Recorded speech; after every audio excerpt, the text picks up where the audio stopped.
Welcome to all in words your physics classes. आज की class का टॉपिक है liquid helium first and second. यहाँ पर हमें लिक्विड हीलियम का स्टडी करना है, उसके फेज कर्व का स्टडी करना है कि किस तरह से फेज कर्व बनता है। सेकंड, इसकी कुछ प्रॉपर्टीज है जो कि अदर गैसेस से बिल्कुल डिफरेंट है, उसके बारे में हमें स्टडी करना है। सबसे पहले हम क्वेश्चंस के बारे में डिस्कस करेंगे कि इस टॉपिक से रिलेटेड क्या क्या एग्जाम में क्वेश्चंस आते हैं। सेकेंड टॉपिक आपका प्रॉपर्टी ऑफ लिक्विड हीलियम रहेगा। फर्स्ट क्वेश्चन है, draw a phase diagram for liquid helium and explain the importance of lambda line. Liquid helium के लिए आपको फेज डायग्राम बनाना है और लैम्डा लाइन की इंपोर्टेंस बतानी है। Second question is, describe the difference between behaviour of liquid helium first and second and explain the following properties of helium second. The first property is super fluidity, second property is rolling film effect and the third is fountain effect.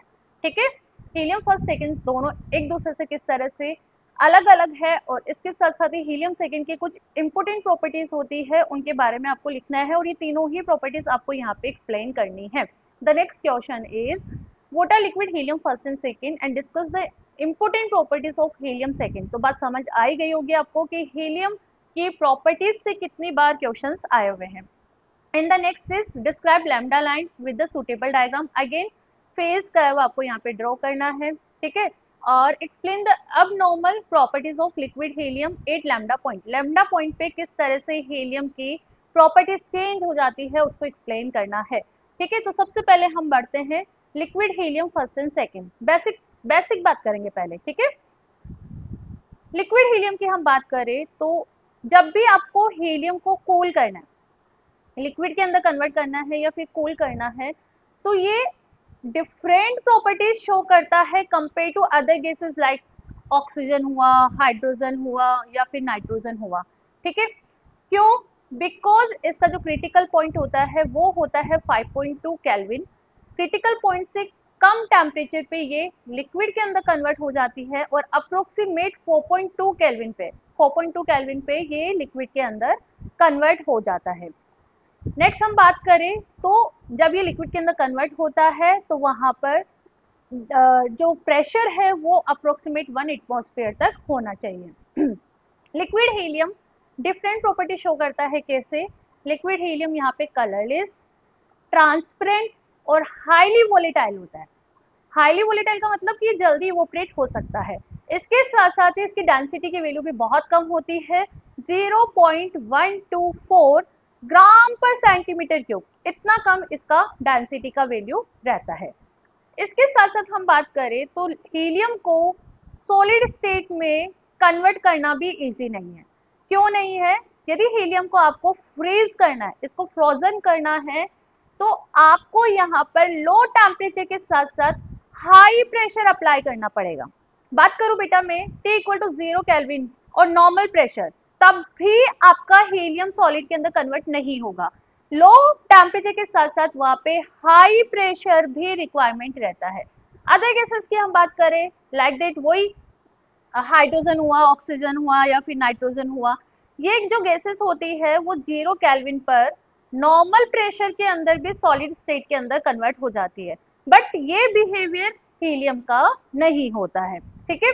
तो liquid helium is only one different substance that can't be freeze it into solid even if we cool it down at absolute zero temperature at the normal pressure, ठीक है।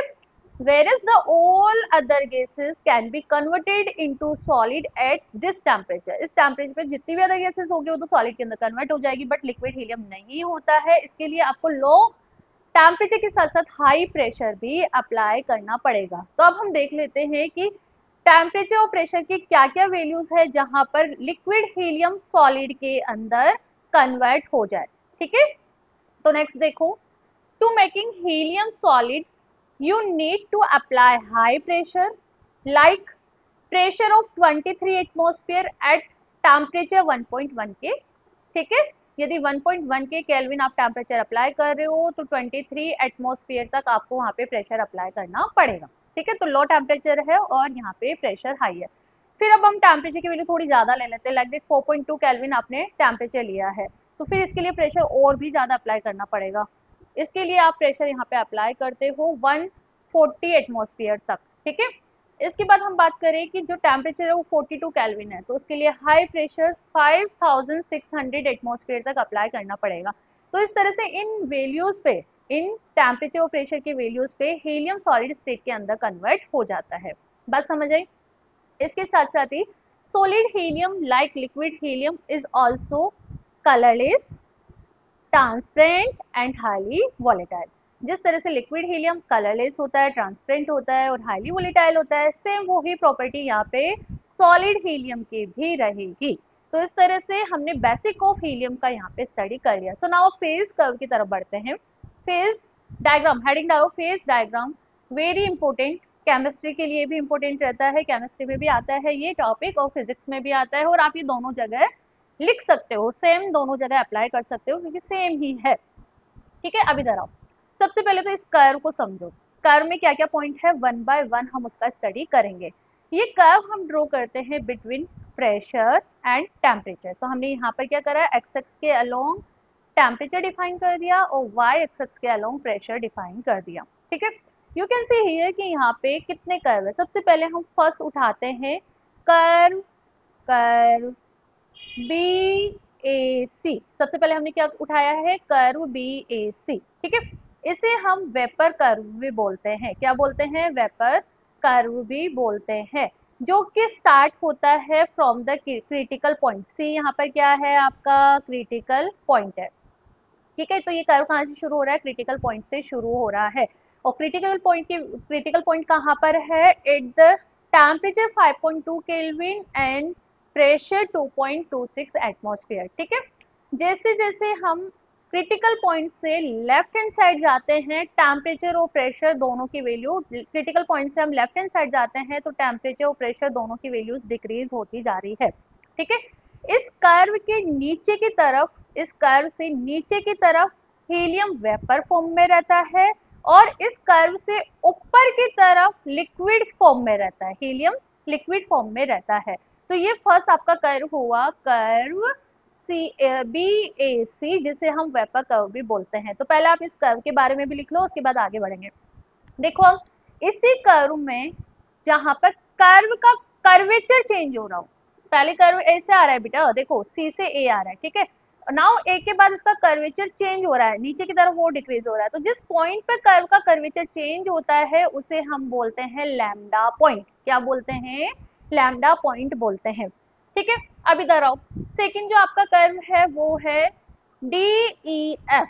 इस D E F को हम fusion curve बोलते हैं। क्या बोलते हैं, फ्यूजन कर्व भी बोलते हैं।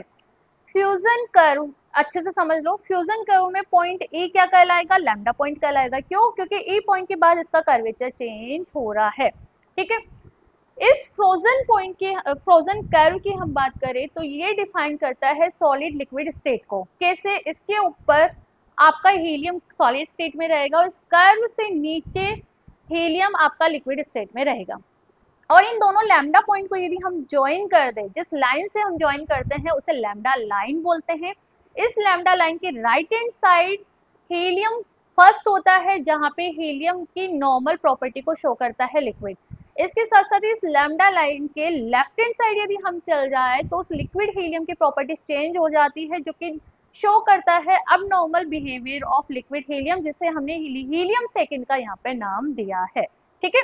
अब इसको एग्जाम में कैसे लिखोगे, आपको ये डायग्राम बना के आना है, ठीक है। उसके बाद इसको थ्योरी में भी एक्सप्लेन करना है, क्योंकि लॉन्ग आंसर टाइप में ये क्वेश्चन आता है। तो हम क्या करेंगे बेटा, एक एक पॉइंट को उठाएंगे। पहले हम उठाएंगे बी ए सी कर्व, उसके बाद हम उठाएंगे डी ई एफ कर्व, उसके बाद इसमें एक ट्रिपल पॉइंट होता है, वो भी मैं आपको एक्सप्लेन करूंगी। उसके बाद लैम्डा पॉइंट, फिर लैम्डा लाइन, ठीक है। फिर उसके बाद हीलियम फर्स्ट और हीलियम सेकेंड को हम डिफाइन करेंगे। तो इस तरह से अपना ये ओवरऑल फ्लो रहेगा इसको लिखने का। आओ अब सबसे पहले हम किसकी बात करेंगे बेटा, कर्व बी ए सी। क्या शो करता है, दिस, इसे वेपर कर्व भी बोलते हैं। This line show the effect of pressure on boiling point.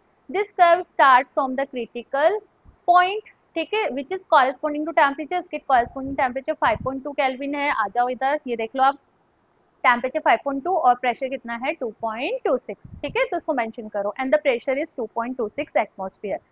We move left, both temperature and pressure decreases. ठीक है, नोटिस कर ही लिया था हमने। ये देखो इसमें डायग्राम में जैसे ही हम लेफ्ट हैंड साइड जाते हैं तो टेम्परेचर और प्रेशर दोनों की वैल्यू डिक्रीज होती जाती है। सो नाउ आगे देखो, below this line helium is in gaseous state and above it helium in liquid state. This curve is also called liquid vapor phase line या फिर saturated vapor pressure curve। तीनों word आपको ध्यान रखने हैं। Vapour curve भी बोलते हैं हम, ठीक है, और second is liquid vapour phase line भी बोलते हैं और सैचुरेटेड वेपर प्रेशर कर्व भी बोलते हैं। Okay, so now the second curve is DEF, जिसे हम फ्यूजन कर्व बोलते हैं। बेसिकली ये शो करता है फ्रीजिंग बिहेवियर को। तो this show the freezing behaviour या फिर solid liquid phase of the helium.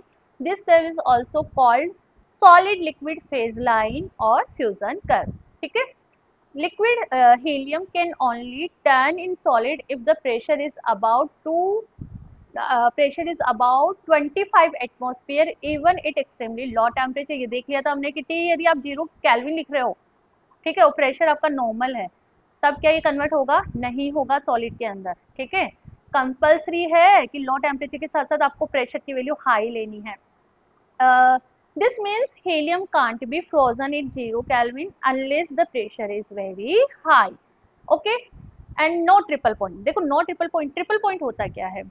हम बात करें कि ऐसा पॉइंट, हर एक गैस में एक ऐसा पॉइंट होता है जहां पर लिक्विड, गैस और सॉलिड तीनों स्टेट होती है। ठीक है, तो यहाँ हम बात करें तो जो हमने कर्व पढ़ा है ना, ये फेजर कर्व, तो इस फेजर कर्व में कभी भी DEF एंड BAC कभी भी मीट नहीं करते, दोनों कभी भी नहीं मिलते। ठीक है, कभी भी नहीं मिलेंगे, मतलब हीलियम के पास एक ऐसा पॉइंट नहीं है जहां पे सॉलिड, लिक्विड एंड गैसेस तीनों एक स्टेट पे हो। तो आप क्या बोलोगे कि हीलियम के पास एक भी ट्रिपल पॉइंट नहीं होता है। So it has no triple point like the other gases of fusion curve DEF and the saturated vapor pressure curve BAC do not meet at a point all three phases solid, liquid and vapor of the helium are never meet at single point। किस कभी भी एक single point पे नहीं मिलते हैं। That's why हम बोलते हैं कि liquid helium has no triple point. Clear है? नाउ लैम्डा पॉइंट की तरफ बढ़ते हैं हम कि लैम्डा पॉइंट क्या होता है। The next is lambda point. Lambda point कौन सा पॉइंट बोलते हो? कर्व के अंदर जिस पॉइंट पे कर्वेचर चेंज हो जाती है। तो BAC में क्या बोलोगे? A is the lambda point. Similarly DEF में ई पॉइंट से कर्वेचर चेंज हो रहा है तो E is the lambda point. और दोनों लैम्डा पॉइंट को जो लाइन ज्वाइन करती है उसे हम लैम्डा लाइन बोलते हैं। तो मेंशन करो, there is a point A जहाँ पे P की वैल्यू है 0.0205 एटमॉस्फेयर और T है आपका 2.19। ठीक है, on the saturated vapour curve where the curvature of curve changes, this point is called lambda point। That is clear? And the similar in the curve DEF, P at 30 atmosphere and temperature 1.75 Kelvin on the fusion curve where the curvature of the curve change, the line joining point E and point A is called lambda line। ठीक है, lambda line की क्या importance है? lambda line के right hand side आपका जो helium है वो नॉर्मल हीलियम है। ठीक है, बट जैसे ही आप लैम्डा लाइन के लेफ्ट हैंड साइड जाते हो तो लेफ्ट हैंड साइड हीलियम की प्रॉपर्टीज अब नॉर्मल होती है नॉर्मल हीलियम से, तो इसे हम हीलियम सेकंड बोलते हैं। तो इस तरह से लैम्डा लाइन की यहाँ पे इंपॉर्टेंस है, ध्यान रखना ये लाइन ही हीलियम के दोनों फेजेस को डिफाइन कर रही है। Okay, so helium is in liquid state on the other side of the lambda line, but liquid helium on the right hand side lambda line behave as a normal liquid। this is called helium first। तो normal जो helium है ना आपका वो क्या है? helium first है। that is clear? and the second is helium on the left hand side of the lambda line behave abnormally जिसे हम helium second बोलते हैं। और lambda line is also known as transition line. तो इस तरह से लैम्डा लाइन की भी इंपोर्टेंस समझ आ गई कि लैम्डा लाइन के राइट हैंड साइड और लेफ्ट हैंड साइड दोनों तरफ ही हीलियम की डिफरेंट प्रॉपर्टीज है। Right hand side it's behave like normal helium, normal liquid helium, और left hand side it's behave like अब नॉर्मल जिसे हमने हीलियम सेकेंड का नाम दिया है। तो इस तरह से एग्जाम में आता है तो आपको फेस कर्व बनाना है और इसके साथ साथ ये सभी सारे point one by one explain करने हैं जिस तरह से अभी मैंने आपको एक्सप्लेन करा है। ओके, तो मिलते हैं नेक्स्ट लेक्चर में प्रॉपर्टीज ऑफ हीलियम सेकेंड के साथ। Thank you.